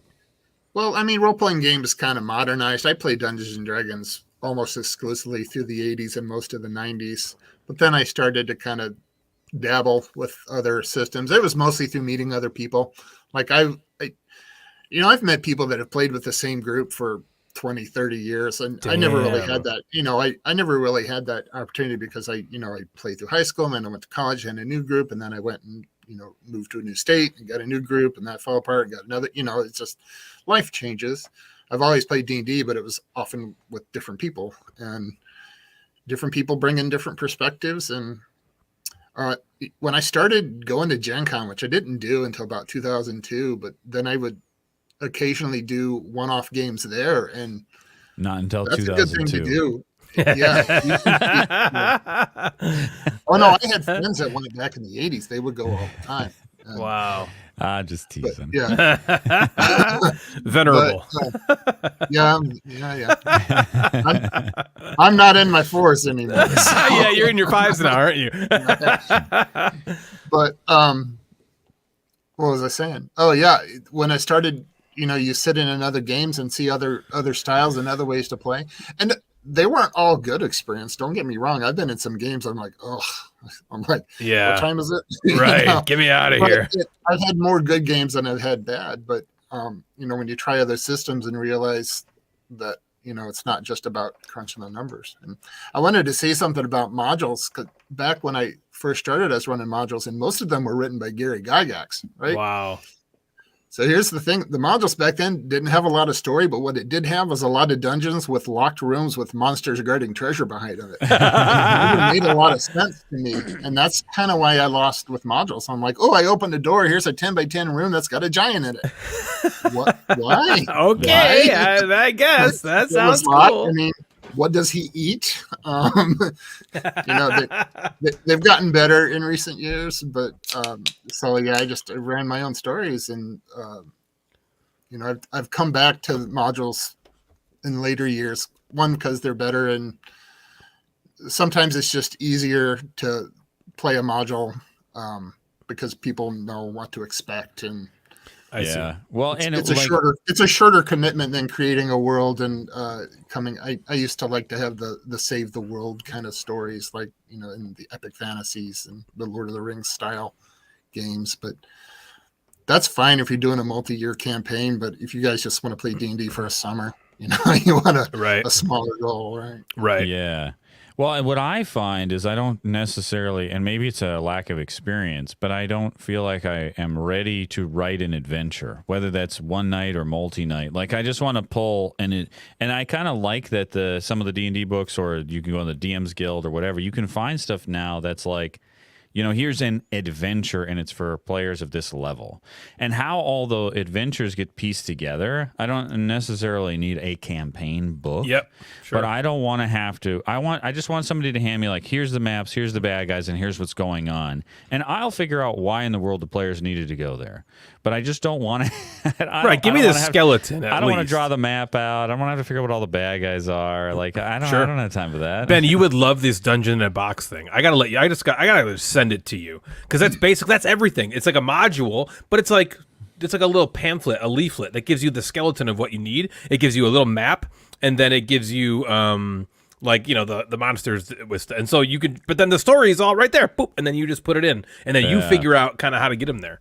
I think you would love that. What I wish I could have in my head would be like, I have 500 adventures, the database, all at different levels, and depending on what the party wants to do, you just here's the one, and then they decide to do this next, and they go to a dock house, but it has a dungeon underneath it. And you're like, I know where that one is. That's in and I Cult of the Reptile God, and I pull that up, and whatever, right?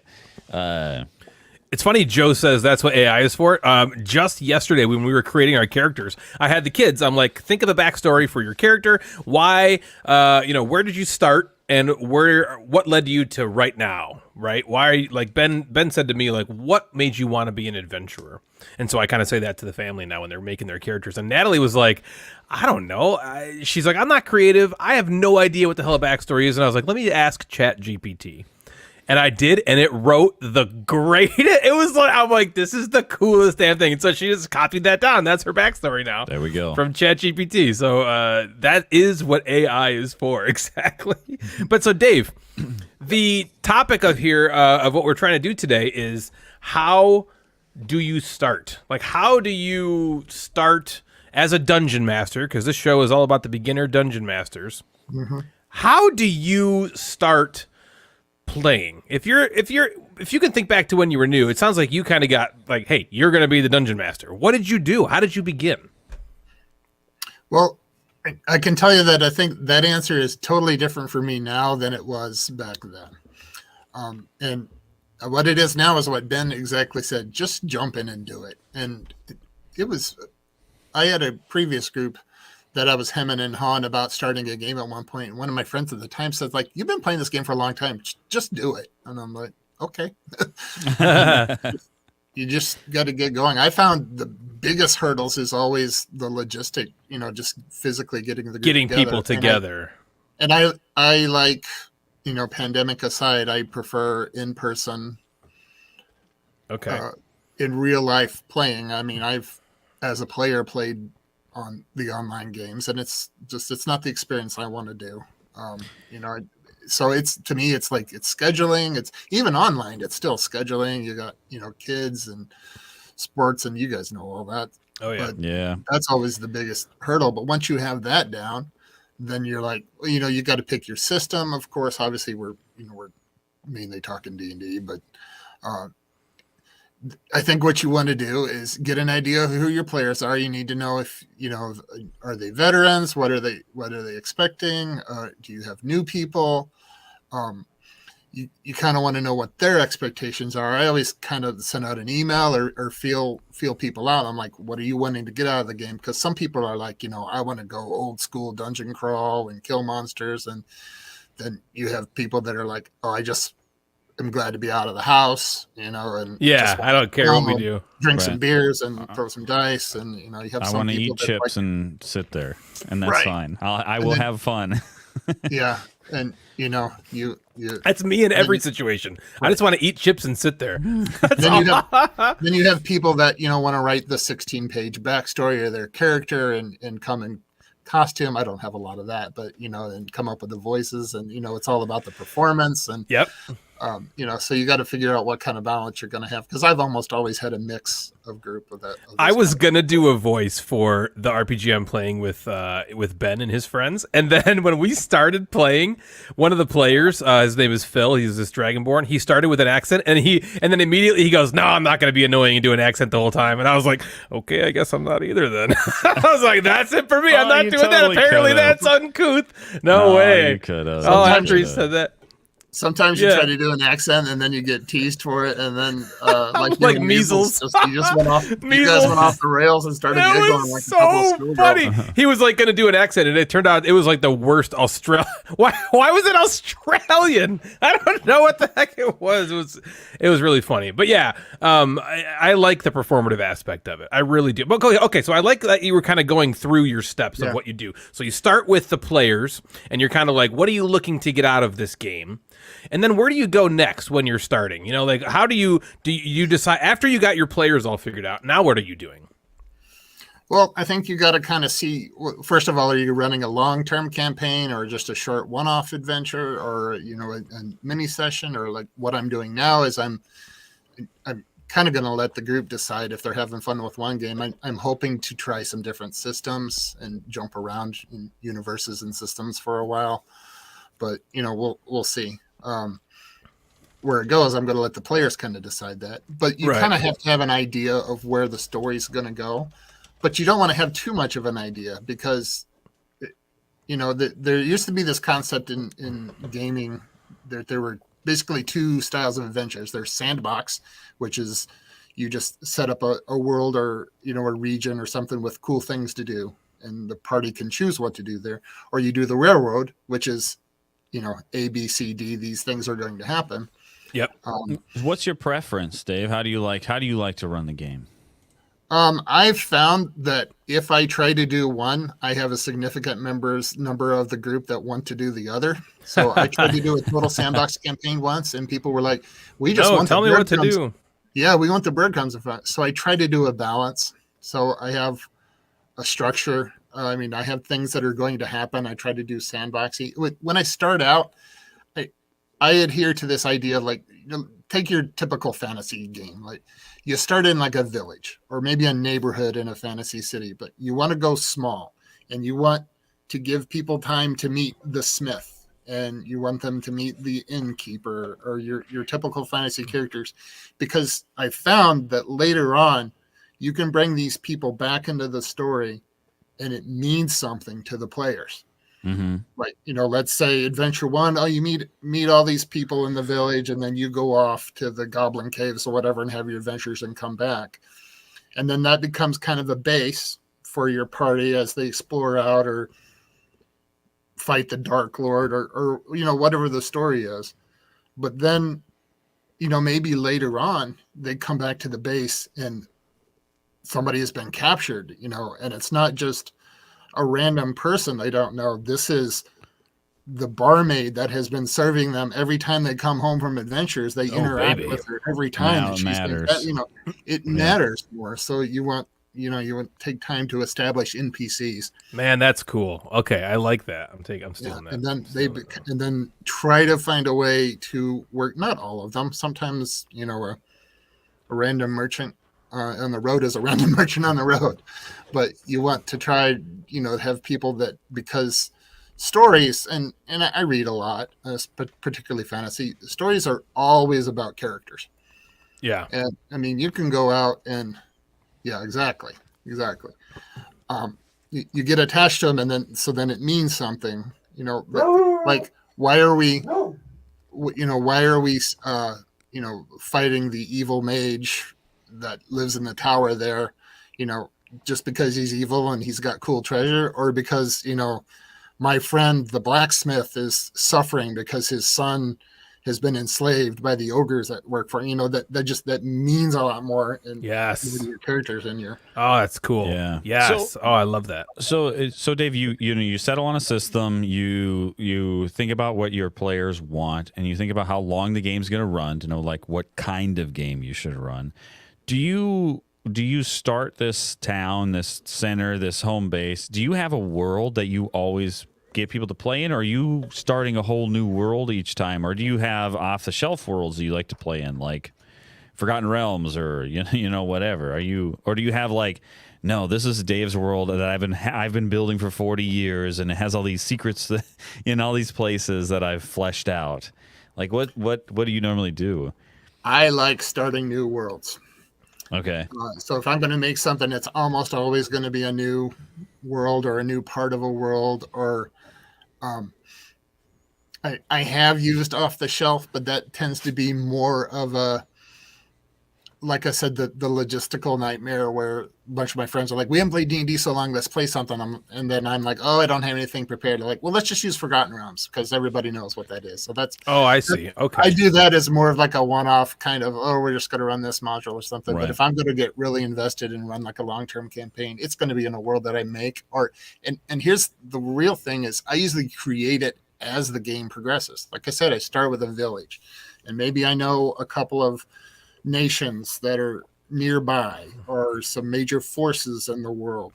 But then we just kind of build out from that. I like big, complicated plots that may or may not come to fruition. I like to put seeds for things that could happen way down the road out there. And if nothing happens for it, then nothing happens. But sometimes it could be like, oh, remember that guy that gave you that weird scroll of prophecy? Oh, this is what it was talking about. And cool, yeah. Yeah, so but I like to build the world kind of on the players, because sometimes you'll get a player like, oh, can I play a Dragonborn and he's from a society where they were all enslaved by like an evil dragon and they broke free, and I'm like, yeah, that's a good idea, and maybe I'll run with that, and I'll add, all of a sudden I'll kind of create that and tie that backstory in, because then that, I mean, nobody crazy. wants Now you guys have to go fight an evil dragon. That's weird. Nobody wants to create a backstory for their character and then have it mean absolutely not go anywhere. Oh, you just made me think of something. That's another way that I think that I want to improve as a GM so far.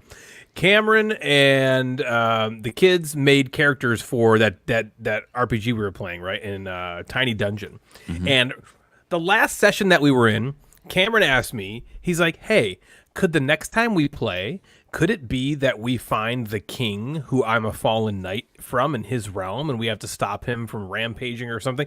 And when he said that, a light bulb went off, and I was like, man, I haven't really done anything with the backstories of the player characters in this game. Nothing. I've just made one shots that they play in, and so I'm like, man, I feel like maybe they're not able to role play as in depth because I'm not really providing them ways to do so. So that's another thing that you just made me think of, Dave, by talking about that.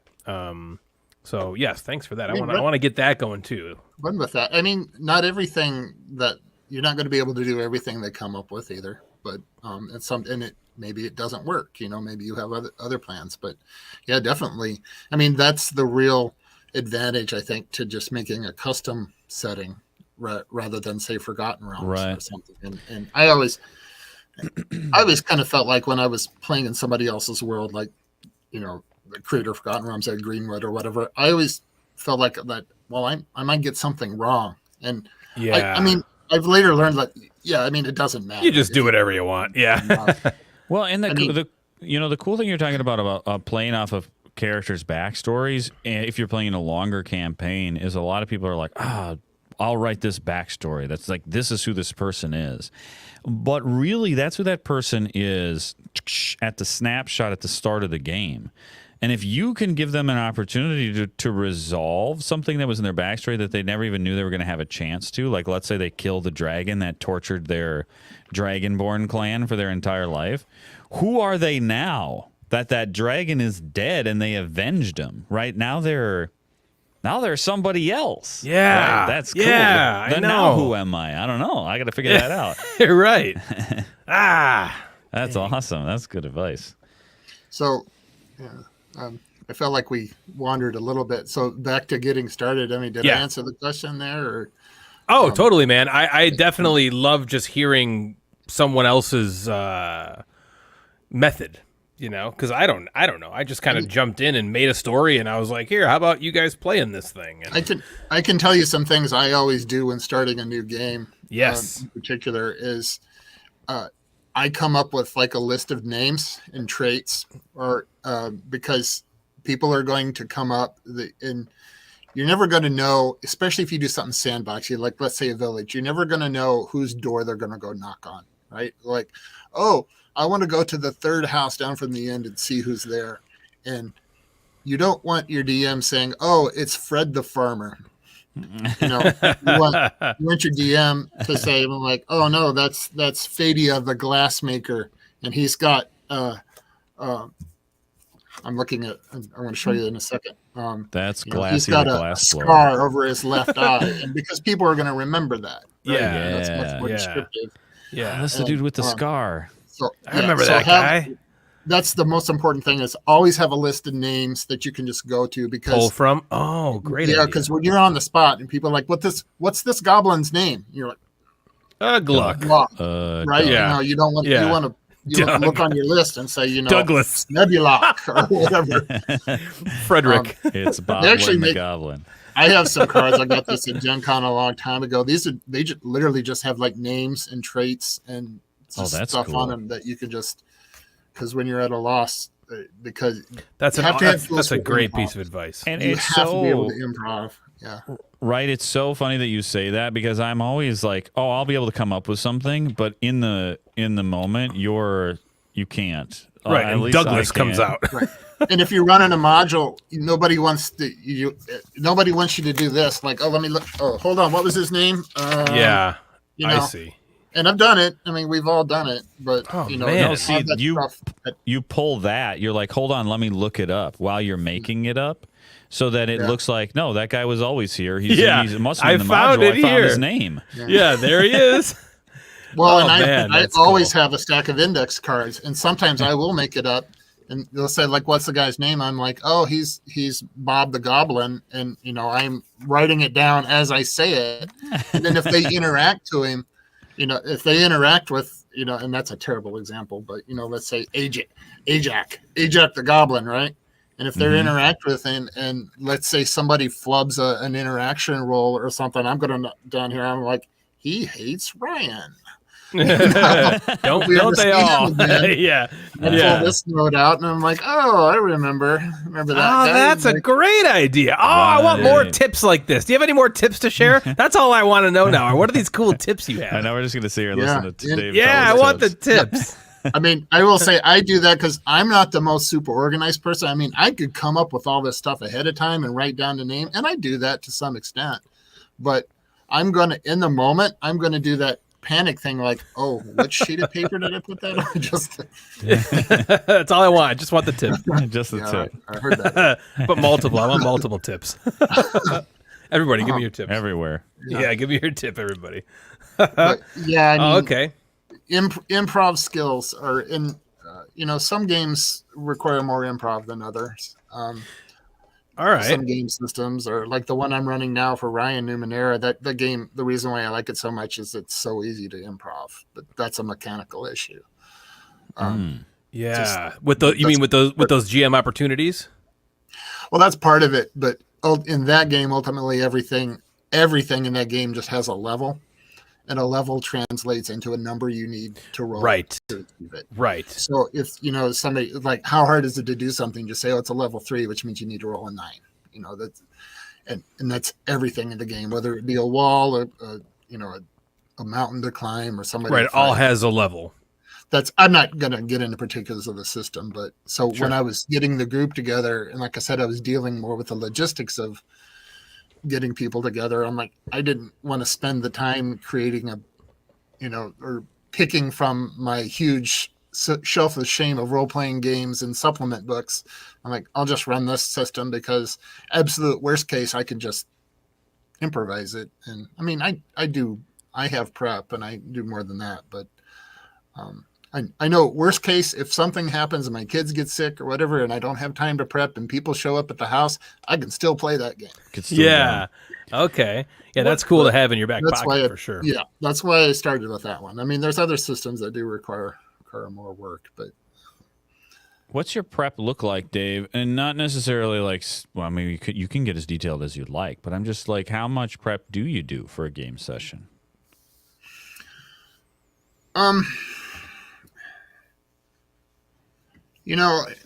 I do most of my prep, honestly, in the day or two before the session, because I don't know, I feel like I need that time panic to really get creative. I will debate what to do. I will pick up a module. I'm like, I'm going to run this, and then abandon it. And oh no, I'm writing my own. I'm like, no, I have this one. I'm going to use this one. And then I'll take bits and pieces. And then the day or two before, I really just kind of buckle down and just figure out what I'm going to do. Now, usually the day of or before the session, if I'm doing, Ryan, I don't know if you mentioned it, I like to use terrain and miniatures. I was going to bring, that was my next question. Yeah, well, I'll save most of that for on times that I'm using those. That takes a lot of prep, because there's a lot of getting stuff out and setting it up on the table. And well, yeah, like so I spend a lot of time with that. But I remember your Nerdfest scenario had like an entire Dwarven Forge dungeon or something like that beautiful. built out. It was like, And sometimes that'll help me prep too. I'm like, ooh, I really want to use this miniature.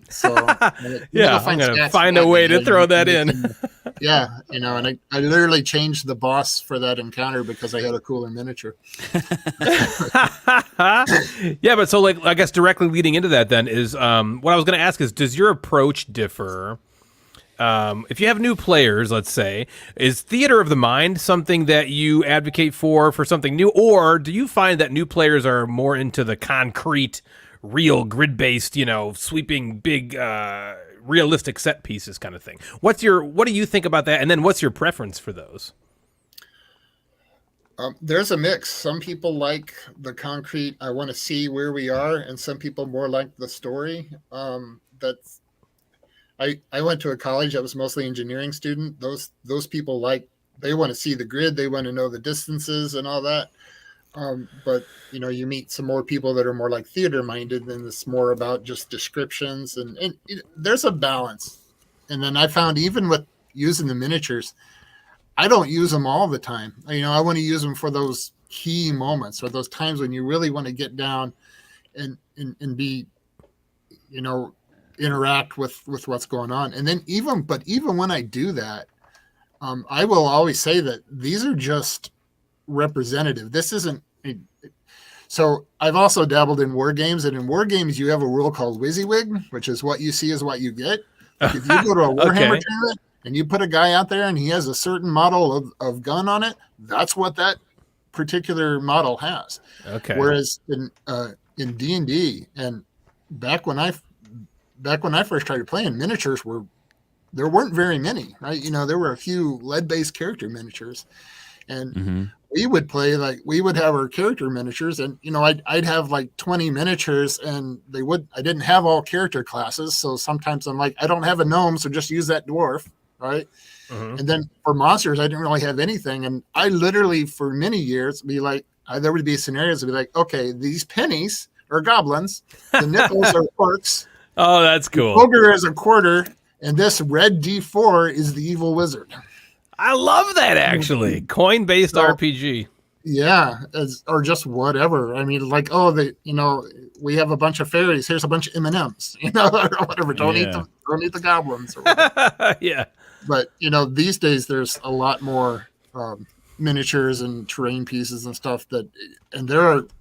You can go on YouTube or Instagram and see some incredible setups. And like you talk about these dungeons in the box that have exactly what's in the encounter, and that I don't get that detailed because, just because it's not on the board doesn't mean it's not there, or vice versa, and people because I've had times when people are like, you don't have a secret door model for this. I'm like, you have to use some imagination. I mean, I don't. Well, do you find that if the more detailed set pieces you use, do you find that inhibits the imagination by the players because they see all this stuff out there and they're assuming that this is what's there, and maybe they don't think to look for that secret door because he would probably have a set piece for it if it was there. Yeah, to some extent that does happen. That's why I don't want to use it all the time. Sure. Just kind of put it out there more just to give a general sense of what's going on and its setting, and it's fun playing with the little toys too. Heck yeah, that's the plus for it. It looks so cool. But and like the game you played with me, Ryan, in Numenera, that game isn't even very tactical. It doesn't really use miniatures very much, so I'm really kind of pushing it to use miniatures for that. And it's more that I have them and we're in person, so I want to use them because I ran a module for like a year and a half online. We just did Theater of the Mind, but I ran Candlekeep Mysteries. If anybody knows what that is, it's set in the Forgotten Realms, and it was fun, and we had fun with it, but it is not the experience I like to have for. This is to your Eminem thing, I think. Yeah, that's how you get to get them. That's the advantage. Yep.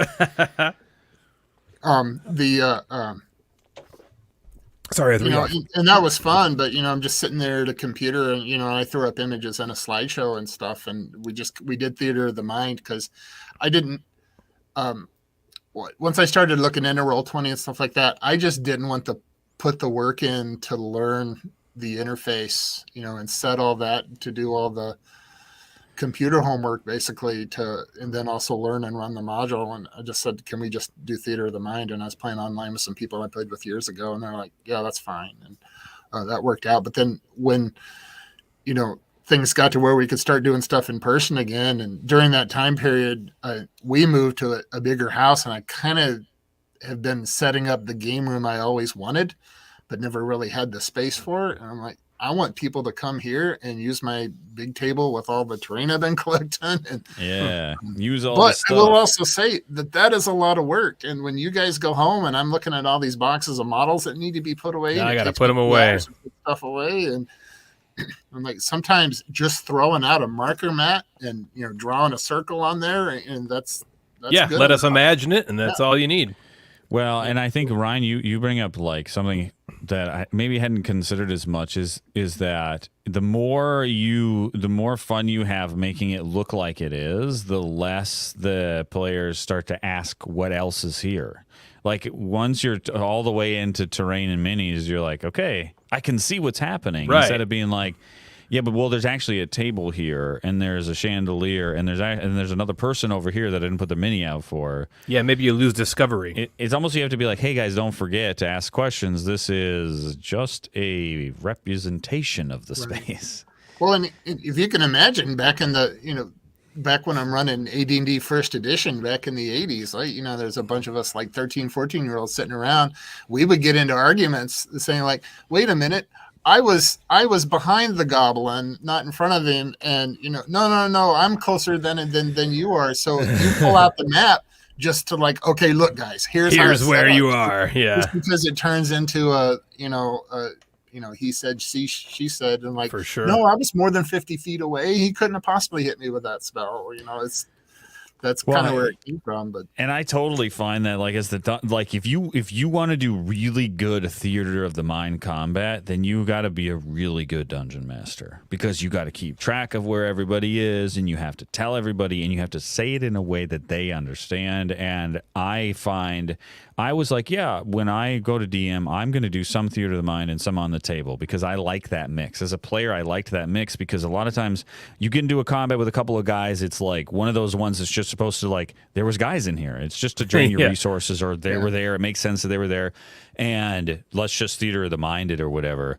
I find that now that I'm running the game, I'm like, let's set up the minis, because I don't want to have to try to keep track of where everybody is. As long as we put it out on the table, then there's no question, and I don't have to track that. And when it comes back to me being the monsters, I'll play a tactical game and not have to like try to be like, okay, they were here and they were here, and you know what I mean? It's like, I really, really disappointed myself, I think, in my ability to do Theater of the Mind. And maybe something I need to practice. Yeah, it seems like it's got to be a skill to hone, like everything else. Hey, real quick, do you guys have any clue what this is? I just had to Google it. Yeah, it's the hit armor class 0. Yeah, to hit armor class 0. Okay, I of course you both knew. Of course, I had no idea. I had to Google. Well, I have my AD&D book right here. What Dave was talking about when he started playing, and in high school, I went and grabbed my books off the shelf. And you were talking about playing with older people. I remember playing with some older kids after we had been playing for a while, and being absolutely completely confused on to play Advanced Dungeons and Dragons. But I was still showing up and playing all the time. And finally, we went and played with some other people, and I realized I have here, these are the only 2 books I had. Neither one of these is the player's handbook. One is the advanced combat options, and one of them is the paladin book if you wanted to just have the advanced paladin class options. I never had a player's handbook. I never even knew how to play the game. I didn't realize that. So they didn't give you the rules? No, well, I didn't figure that out until we went and played with other people. Oh my gosh, that's hilarious. That one book is I guess 2nd edition revised, and it was kind of at a late stage in 2nd edition when they started coming out with a bunch of optional extra rules. So you were kind of in the edition bloat era of the 2nd edition with that book there. But I didn't know any. Yeah, I didn't know any better. I was like 14. Yeah, right. He was like, "You want to play in my game?" And I was like, "Yeah, I want to be a paladin." So I was like, "I'm gonna go get the paladin book." In first edition, I still have my DM screen. We had like a grid table that showed you when you would if something had an armor class, and armor classes could be negative back in first edition. I won't get too much into the math, but like you could have a -2 armor class, and Wow. yeah, and then that to hit armor class 0 as a second edition, it wasn't really an innovation. It was something they clarified. But we used to have a grid that we would look at whatever the attacker, what the defender's armor class was versus what the roll was, and then we'd look on the grid chart. I still have that table, but then when they did second edition, they just started calling it to hit armor class 0. That's your base number, like armor class 0, which I think armor class 0 would be like somebody in plate mail without a shield would be armor class 0. So that would be the number you would need to roll into D20 to hit somebody with armor class 0. And then you adjusted it plus or minus depending if they were armor class 1, then you would need one less than that number, obviously, to hit. So It seems complicated at the time. We didn't think it was complicated, but when they did third edition, they said, you know what? Armor class is positive, and you start at 10 and you go up, and that's what you need on D20. And we were like, yeah, that's so much easier. That's way better. It's just so much easier. Well, when it's all you had was first edition rules that you're like, oh, this is just what we do. Yeah. You don't even question it until it comes out differently. Yeah. All right, Dave, I could sit here all night probably and ask you questions, but we should probably wrap this show up at some point. So I want to ask you one more question. With all your experience and the things that you've, the things you've learned, what tip do you want to give us as starting off Dungeon Masters? Like, what is the thing or things that you have learned that you're just like, man, I wish I would have known this from the start, or this is the thing that has helped my games go to the next level the most? Well, first of all, you guys are no longer starting off Dungeon Masters. We took the plunge. Yeah, just from the here and Ben, the work that you've put into it, and Ryan, your creativity. Yeah, you guys are doing great. So I guess there's the couple things. One is you're not doing it wrong. And most importantly, I found anytime you have to make a decision, try to do what's the most fun thing to do. And, I give the example of the trap room where everybody died because I didn't roll high enough and it wasn't impossible. Nat 20. It's not the most fun thing to do. Yeah. Right. So yeah, always try to keep that in mind. I mean, I struggled for years with trying to make the game fair. I wanted to make sure everybody was getting a fair treatment. And I found that if you, instead of trying to make it fair for everyone, just try to make sure everybody has fun, that, and that's, not an easy thing to do because people have fun in different kinds of ways, but just, if you try to decide, and think about, what I want to do. And another thing that I would recommend if you're a DM, and you guys have come to DMing from playing, so it's not as hard for you, but I started off as a DM. Yeah. It wasn't until I started playing in like one-off games and that I really started to go to a new level because I could see how other people did it. Play in a game at a con or two, try different systems. And the thing that I do when I'm in these games, I prefer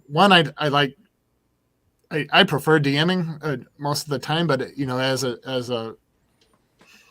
occasionally I like to just dip my toes in and play, and it's just easier because I don't have to do as much work and I just kind of relax. But then I'm also paying attention and I get ideas for my own game. I'm like, oh, that's really great. Like I want to use that. Yeah. My one friend, the first online game I played with him, my one friend, he researches and he finds art online and he puts up a slideshow. This was in his online game.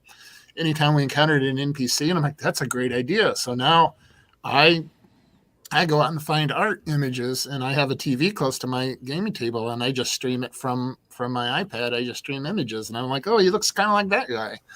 And it just, and I didn't come up with that idea. I totally stole it. Wow. Right. Yeah. Yeah. I mean, do that. Play in other games, and that's the best thing I can say. I mean, I'm sure I could come up with a lot more. Well, I'm glad we put you on the spot, though. Those are those are good tips.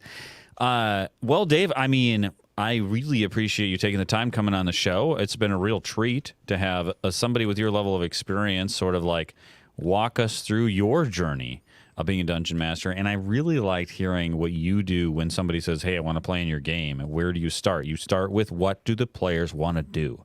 That is probably the number one tip I've picked up tonight. What are the players going to want to do? And I'm going to start there. So that's awesome. That's good to know. Absolutely.